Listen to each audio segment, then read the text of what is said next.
Ndabasuhuje mu izina rya Yesu Kristo, amahoro y'Imana nabane namwe. Ni Pastor Clement, ndagarutse hano kuri Agaciro TV kugira ngo twongere tuganire ijambo ry'Imana. Nari maze iminsi ntari kuboneka kubera ko baduherukana muri kiganiro gishize. Ndabona ko nameze neza, ariko uyu munsi ndashima Imana kubera ko hari icyo Imana yakoze. Izina ry'Uwiteka rishimwe kandi rihabwe icyubahiro. Rero ikinzanye aha ngaha n'ubundi bwa butumwa bwiza bw'Umwami wacu Yesu Kristo, bwa butumwa turi kuvuga mu minsi ya nyuma, turi kuvuga mu minsi igoye, aho benshi badashaka kubyumva, benshi bashaka kumva ibaneza n'ibiryoheye amatwi yabo nk'uko ijambo ry'Imana ribivuga, ariko twebwe dukora uko Imana idutegetse kandi tukabwiriza abantu ubutumwa bwiza, abumva bakumva, abadashaka kumva ntabwo twabashyiramo mu gahato. Ariko tuzi neza ni kimwe n'uko Kristo ari bugufi kandi aje guhemba no guhana. Reka rero mbere ko tugira byinshi tuvugira imbere y'Imana, tubanze dusenge Imana ho gatoya, tubiragize Imana iki kiganiro ijambo ry'Imana, kugira ngo mwebwe aho muherereye hose muryumve neza kandi Yesu Kristo akomeze kububaka mu buryo bw'umubiri n'ubw'umwuka. Dusenge mu izina rya Yesu. Mana data twese uri mu ijuru, uri Imana ishobora byose, uri Imana yo kwizerwa, uri Imana y'imbaraga, uri Imana y'ibyiringiro byacu. Turagushimiye n'ukuri kandi turaguhimbaje, tugushimiye ko wabasha gutongera iminsi yo kubaho. Uyu munsi wa tariki ya 13 z'ukwezi kwa kane 2024, tugushimiye ko watwongera iminsi yo kuba. Ari benshi bapfuye batageze uyu munsi wa none, hari benshi bari kwa muganga, abandi bari mu magereza ku mpamvu zigiye zitandukanye, ariko twebwe tugushimiye ko turi amahoro. Nukuri reka izina ryawe rishime kandi rihabwe icyubahiro. Natwe turakwinginze kugira ngo ikiganiro tugiye gutambutsa ku ijambo ryawe, abazagikurikirana yaba aracyumva uyu munsi, abazacyumva ejo n'ejo bundi ndetse no mu minsi bizaza, turasenze kugira ngo umwuka wera azabasha guherekeza kandi buri wese acyumva azatega amatwi, yumva ubutumwa bwiza burimo, bityo nabasha guhinduka agahindurwa nabyo. Izina ryawe rizakomeza rishime kandi rikomeze rihimba. Turakwinginze kugira ngo uriherekeze Mana, uko njyewe ndi umwana muto ntacyo mfite navugira imbere yawe, ariko nshikiwe nawe Mwami, nzi neza ko byagenda neza. Reka ngomera akanwa rero nawe uvugire nk'Uwiteka, bwira ubwoko bwawe, izina ryawe rikomeze rihimbazwe. Rero niko tubisabye tubyizeye kuri buze kuba natwe muri ibyo mu izina rya Yesu Kristo. Urakoze kuri Imana ibyumvishe, amen. Yesu ashimwe, Yesu ashimwe. Ndabasuje bavandimwe, ndabasuje abana b'Imana, ndabasuje aho muri hose, abari mu ntara y'Uburengerazuba mu gihugu cy'u Rwanda, ndabasuje mu izina rya Yesu. Imana ibahe umugisha. Abari mu majyepfo y'igihugu cy'u Rwanda, ndabasuje mwese. Imana ibahe umugisha. Abari mu majyaruguru y'igihugu cy'u Rwanda, yambu abari mu burasirazuba, ndabaramukije mu izina rya Yesu. Abari mu mujyi wa Kigali, abari muri za Gasyata, abari mwese bavandimwe, ndabaramukije. Imana yo mu ijuru umugisha. Kandi nsuje n'abandi bari mu bihugu by'abaturanyi, abari muri Kongo, mwese ndabasuje, bari kubasha kubona uburyo bumva ijambo ry'Imana. Kandi bene data tunabasabira tumwe tubasengere kubera ko ibibazo barimo murabizi, kandi harimo bene data bakora umurimo nk'uwo dukora, harimo abapasitori, harimo abanyamasengesho, harimo abaririmbyi, harimo abavugabutumwa, cyane cyane kuri igice kitwegereye cya Goma ndetse na za Ruciri hirya, biri kuberaho byose murabizi, ariko byose Imana irabizi kandi igihe nikigera Imana izashyira iherezo kuri byose. Rero mukomeze mushyire mu masengesho. Ndasuza namwe bari mu Burundi, abari muri Tanzania, abari mu Bugande, abari muri Kenya, abari muri Malawi, abari muri South Africa, abari muri Namibia, abari muri Zambia, mwese ndabasuje. Mwese ababyeyi muri yo ndabasuje, inshuti zacu namwe mwese muri Burayi hirya ya Afurika, abari muri Amerika, abari muri Canada, abari muri Belgique, mwese ndabasuje mu izina rya Yesu. Abari mu Bwongereza, abari muri Australia, abari muri Bangladesh, mwese Imana ibahe umugisha cyane. N'ibihugu byinshi biri Burayi bituye isi, kandi buri gihugu cyose nababwiye ko kirimo umunyarwanda. Ni igitangaza Imana yakoze, niba ari igitangaza simbizi, ariko buri gihugu cyose kiri ku isi kirimo umunyarwanda. Rero aho muri hose mwumva ururimi tuvuga, Imana ibahe umugisha kandi turabaramukije mu izina rya Yesu kandi turabishimiye. Uyu munsi ndagarutse kugira ngo twongere tuganire ijambo ry'Imana, ariko mbere yo kugira byinshi mvugira imbere y'Imana, ndagira ngo nsabe wowe udukurikiranye ari ubwa mbere, wowe ugeze kuri Agaciro TV ari ubwa mbere, kugira ngo kandi kuri subscribe. Subscribe ni ijambo ryanditse riri mu nyuguti riri mu kantu k'umukara kari mu kuboko kw'iburyo kuri telefone yawe, n'ufungura iganiro tukabona. Ukore kuri subscribe, ukore no kunzogera, bityo urabiduteye inkunga kandi urabidushigikiye kugira ngo irivuga butumwa YouTube nayo igire kwirakwiriza ku bantu benshi. Iyo umuntu afite aba subscribers bake, ntabwo ivuga butumwa rigera kuri benshi, ariko uko abantu bagenda bakanda kuri subscribe, YouTube nayo ibona ko ukurikiranwa n'abantu, bigatuma ikiganiro kigeza kuri benshi, bityo ubutumwa bwiza bukamamara. Imana yo mu ijuru ishimwe kandi ihabwe icyubahiro. Uyu munsi wa none Imana mfite ubutumwa bworoshye kandi bukomeye, ariko ndahera ku indirimbo y'umwene data. Mwene data mwese murayizi benshi, witwa Hakizimana Evariste. Hari indirimbo yaririmbye iramfasha muri iyi minsi, maze iminsi kuva ku wa gatatu kubera ko ntameze neza, maze iminsi gufata igihe kirekire cyo kuruhuka kubera umubiri utameze neza. Urumva iyo umuntu arwaye nyine nta kindi kintu yakora. Rero iyo ndirimbo yakomeje kunza muri njye, kunzamo cyane, ari nayo mpamvu shingiyeho ubutumwa bw'uyu munsi tugiye kuganira. Ntabwo nzi kuririmba ariko mwumve ubutumwa burimo, nimwumve ijwi, kubera ko amajwi y'abapasitori nyine murayazi. Imana ibahereze umugisha. Iherezo,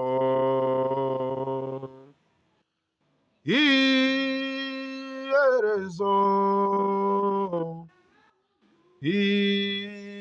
iherezo rye byose riraje.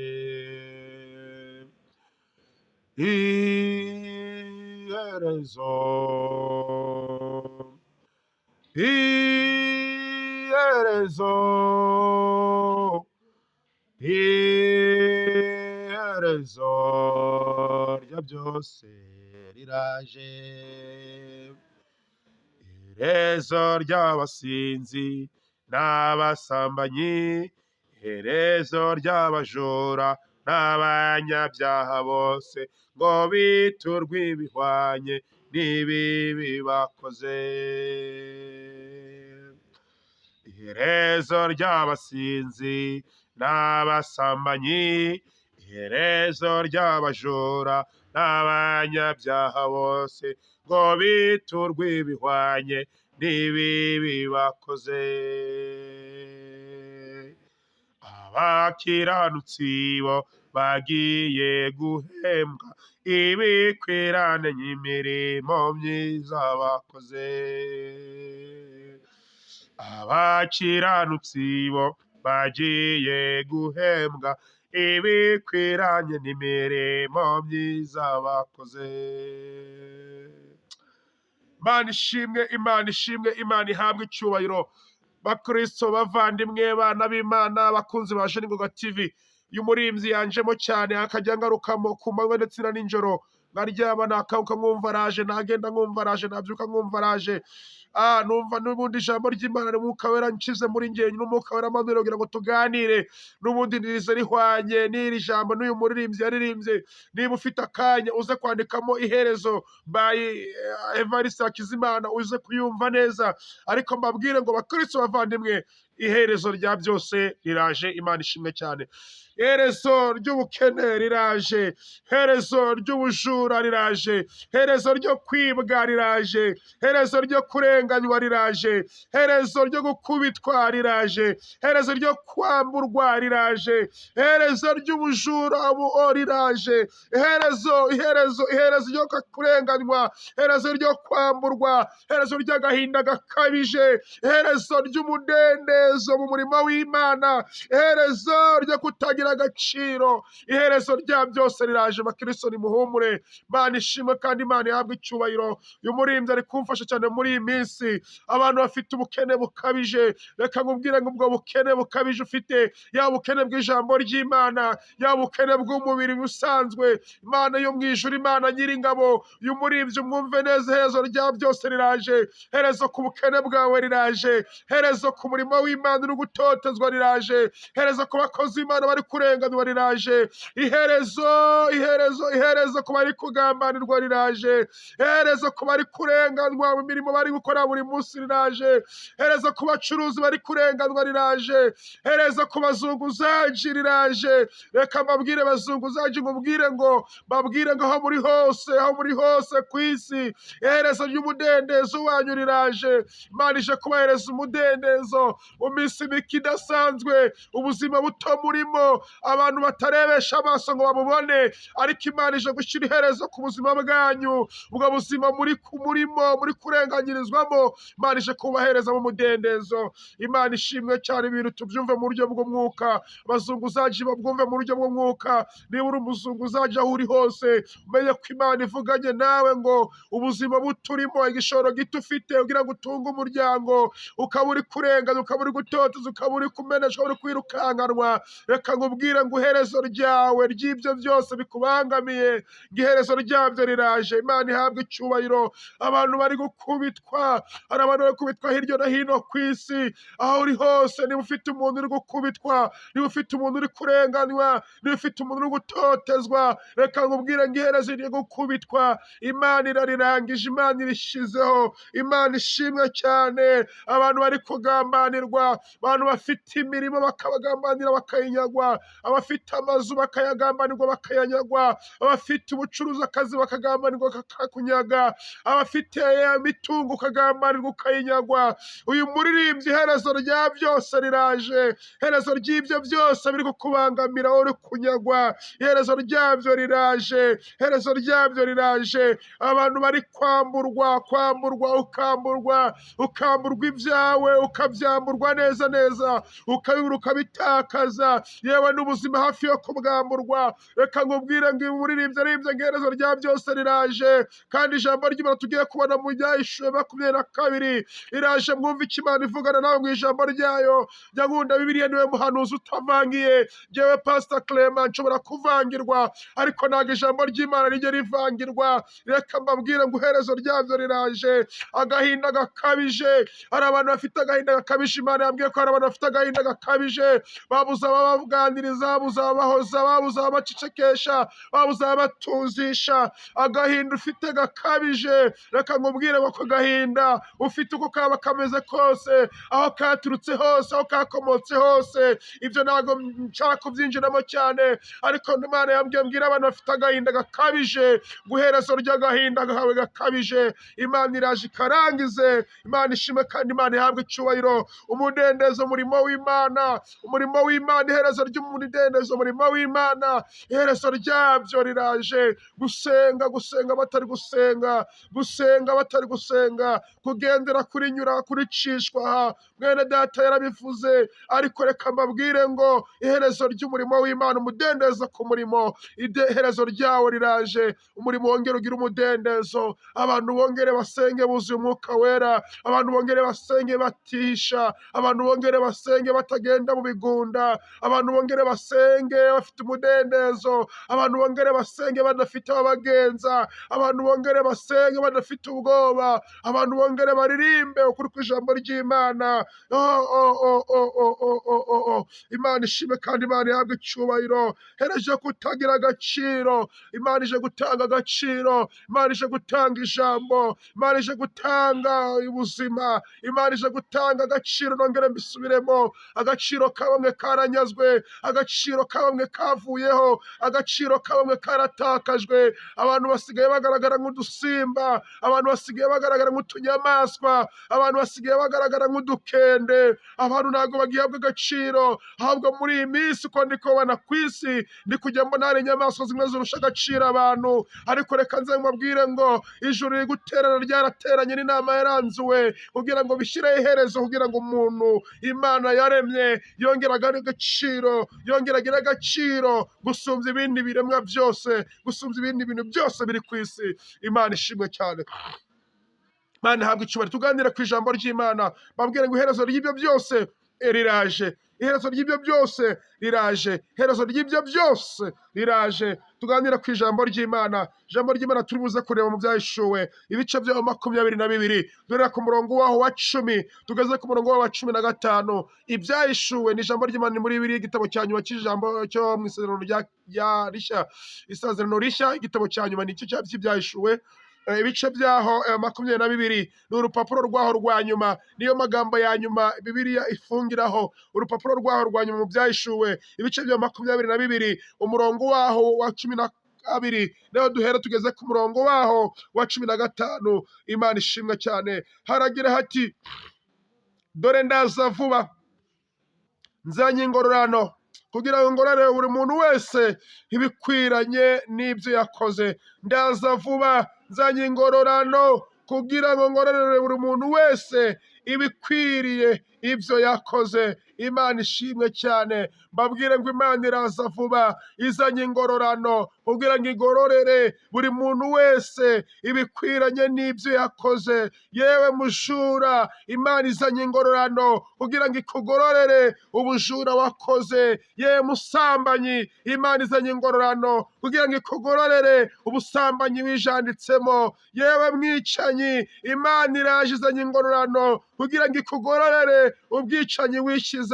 Yewe mugambanyi, Imana iraje izanye ingororano kugira ngo ikugororere ubugambanyi uri gukora. Yewe uri gusenya umurimo w'Imana, Imana iraje izanye ingororano kugira ngo ikugororere gusenya umurimo w'Imana wishyizemo. Yewe murozi, Imana iraje izanye ingororano kugira ngo ikugororere uburozi bwawe winjiyemo. Nawe mupfumu, Imana iraje izanye ingororano kugira ngo ikugororere ubupfumu wagiyemo. Wowe uri guteka imitwe mu murimo w'Imana, wigize umuvugabutumwa, wigize umushumba, wigize umwapotre, wigize umubishopu, mubwira ngo Imana iraje izanye ingororano zikwiranye n'imirimo wijanditsemo yo gutuburira abantu. Ndavugana namwe ngo Uwiteka Imana Nyiringabo, ijambo riri mu Byahishuwe ibice 22 umurongo wa 12 haravuga ngo Uwiteka aje vuba kugira ngo aje kugororera umuntu wese bikwiriye n'ibyo yakoze. Wowe uri kurenganya abantu, wowe uri gutoteza abantu, wowe uri gukubita abantu, wowe uri kuvuna abantu, wowe uri kwiba abantu, wowe ingororano z'ibyo uri gukora Uwiteka aje kukugororera. Ntabwo yarekeye aho, yaravuze ngo ni Alpha ndetse ni na Omega, ni uwa mbere Uwiteka ndetse ni n'uwa nyuma, ni itangiriro kandi ikaba ni iherezo. Babwire ngo Kristo ni Alpha, Kristo ni Omega. Mu magambo y'Ikinyarwanda haravuga ngo Kristo ni uwa mbere kandi ni n'uwa nyuma, nawe uzamubanziriza, nawe mubanjirira n'uzamuheruka. Ni itangiriro kandi akaba ni iherezo, ni utangiza nawe birangiza. Reka mbabwire ngo iherezo rya byose iri bugufi. Abanyabwenge bari maso bamaze bari kubona ko iherezo rya byose riri bugufi. Abanyamwuka bakunda kurimba ngo dufite ikimenyetso kirenga kimwe kigaragaza ko Imana izatugirira neza. Bene data wa Kristo, bavandimwe, abari maso bafite ikimenyetso kigaragaza ko iherezo rya byose kiri bugufi. Ndabona arashidikanya ko buri wese ufite amaso y'uburyo bw'umwuka ari kureba kandi akabibona.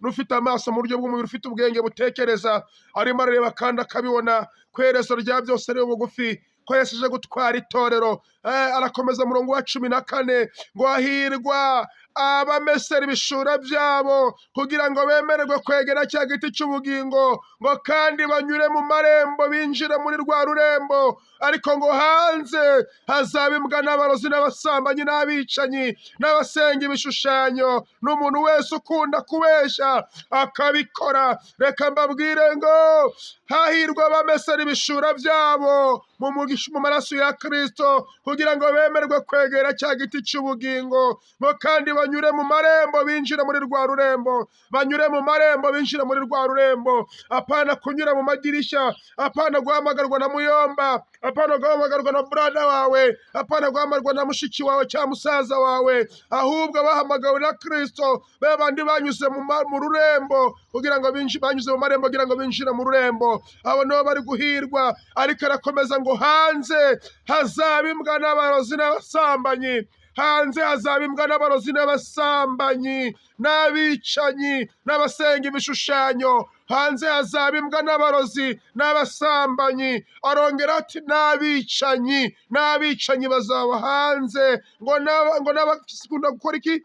Ngo n'abasenga ibishushanyo n'umuntu wese ukunda kubeshya akabikora. Umuntu wese ukunda kubeshya akabikora, uwo nguwo azahezwa hanze. Mbabwire ngo uzahezwa hanze, kandi nyuma yo guhezwa hanze ingororano zawe ziraje. Umurongo wa 12 mu nshinga hagati cyane ngo njyewe Yesu numye marayika wanjye guhumuriza mwebwe ibyo kubw'amatorero. Ngo njyewe Yesu numye marayika wanjye guhumuriza mwebwe ibyo kubw'amatorero. Nanjye ndaje kugira ngo mpumurize abantu b'Imana, nanjye Imana iramagurukije kugira ngo mbahumurize bakristo, mbahumurize abavandimwe, kugira ngo mukomeze kuba maso, kubera ko Imana iraje, Imana iraje. Nimuhumure kandi muhumurizwe, kubera ko nubwo bimeze gutyo, nubwo muri kubona Satani ari kuganza, ntabwo ajya atsinda Kristo, ntabwo ingoma ya Satani igitsinda, kandi ingoma ya Satani igihanguka, ingoma y'abantu igihanguka, ingoma y'abashumba igihanguka, ingoma y'abaperezida igihanguka, ingoma y'abami igihanguka, ariko ingoma ya Kristo ihoraho iteka ryose. Ngo umurongo wa 16 ngo njyewe Yesu ngo numye marayika wanjye guhumuriza mwebwe ibyo ku matorero. Nanjye ndahagurutse kugira ngo mbabwire ngo abari gusangira data mukurire mu mwuka, Uwiteka aje kuduhumuriza ngo nimuhumure, aje vuba kandi azanye ingororano. Umurongo wa 17 ngo umwuka n'umugeni ngo barahamagara bati, umwuka n'umugeni barahamagara bati ngwino, kandi wumva nahamagara uti ngwino, kandi ufite inyota wese naze, ushaka ajyana amazi y'ubugingo ku buntu, ushaka yegere Kristo bigishoboka, ushaka mwakira umutima w'umwami n'umukiza, kubera ko niwe nzira n'ukuri n'ubugingo. Kristo nawe uzajya kubona atari umujyanye. Mureke mwakira amazi ku buntu. Uwumva wese amagambo y'ubuhanuzi bw'iki gitabo, ndabahamiriza nihagira umuntu uzongera kuri iyo, Imana izamwongerera ibyago ngo byanditswe muri iki gitabo, kandi nagira umuntu ukura kuri iki gitabo kucy'ubuhanuzi, Imana izamukura ku mugabane wa cya giti cy'ubugingo no kuwa rwa rurembo rwera byanditse muri iki giti. Uhamya ibyo avuga, ndavuga vuba. Ngo uhamya ibyo aravuga ati, ndaza vuba. Amen. Ngwino mwami Yesu, ubuntu bw'umwami wacu Yesu Kristo bubane namwe. Imana ibahereze umugisha abakristo bavandimwe. Ijambo ry'Imana ritubwiye ko Yesu aje vuba, ritubwiye ko azanye ingororano, kugira ngo agororere buri muntu wese bikwiranye n'ibyo yagize gute n'ibyo yakoze. Iba vuba nayo baze bakwibe, gambana vuba baze bakugambanire, riganya vuba baze bakuriganye, ica vuba nayo baze bakwice, roga vuba baze bakuroge, umva toteza vuba baze batoteze, riganya vuba baze bakuriganye, gambana baze bakugambanire. Umva, Imana ishimwe, Imana ishimwe, Imana ishimwe, Imana ishimwe. Ambura vuba baze bakwambure, teza abandi amarira nayo baze baguteje amarira.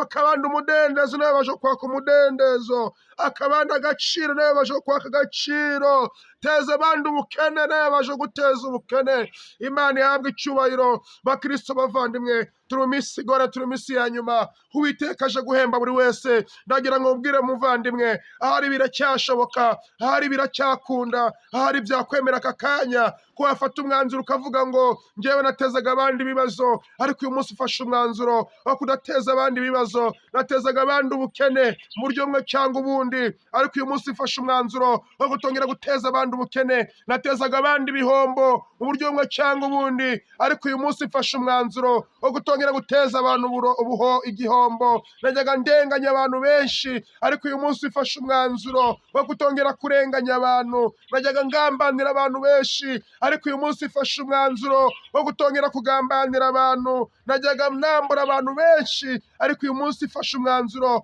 wo kutongera kwambura abantu. Najyaga nteza agahinda gakabije abantu benshi, ariko uyu munsi ufashe umwanzuro wo gutongera guteza abantu agahinda. Najyaga mbuza abantu umudendezo mu murimo w'Imana, ariko uyu munsi ufashe umwanzuro wo kutabuza abantu umudendezo mu murimo w'Imana. Iki ndongera ngitindeho, kubuza abandi umudendezo mu murimo w'Imana, kubuza abakora umurimo w'Imana umudendezo, ukababuza uburyo, ukabakubita hirya no hino, ukababuza uburyo bakora ivugabutumwa, ukabajyana hirya ukabajyana hirya, ukababuza uburyo ukora umurimo w'Imana. Reka ngitindeho ngishinge hagati cyane, wowe ubuza abandi umudendezo mu murimo w'Imana aho waba uri hose, yaba ku isi, yaba muri Amerika, yaba i Burayi, yaba muri Afurika du Sud, yaba muri Kongo, yaba mu Bugande, yaba muri Kenya. Aho uri hose ubuza abantu umudendezo mu gukora umurimo w'Imana. Reka nkubwire ngo ngarukira aho ngaho, kubera ko nyuma yo kubuza abandi umudendezo umurimo w'Imana, nudafata umwanzuro ngo ureke umurimo w'Imana ukorwe. Ingorano zawe nawe Yesu ari bugufi arazizanye, uzagororwa ibikwiranye n'ibyo uri gukora. Reka nkubwire ngo udereze abandi agaciro, ukaka abantu bose agaciro, agaciro ukagahereza ibyo ushyira mu nda yawe, agaciro ukagahereza ibyo winjiza mu biganza byawe, agaciro kahindutse ibyo uronka bitewe no kubuza abandi agaciro. Reka nkubwire ngo ingorano z'ibyo ziraje, kandi Uwiteka araje ari bugufi. Ngewe naza ukantangira, muvandimwe wawe yaza ukamubuza, muturanyi yaza ukamubuza, umva yewe n'umuyobozi w'umurenge yaza ukamubuza, na perezida wa repubulika yaza ukamubuza, na perezida w'akagari w'abanyonzi yaza ukamubuza, yewe na fandi yaza ukamubuza, ukamuhagarika, kubera ko ufite ububasha runaka. Ariko Uwiteka Imana Nyiringabo we naza ntabwo uzamubuza, kubera ko afite ubushobozi bwose, afite imbaraga zose, afite ububasha bwose.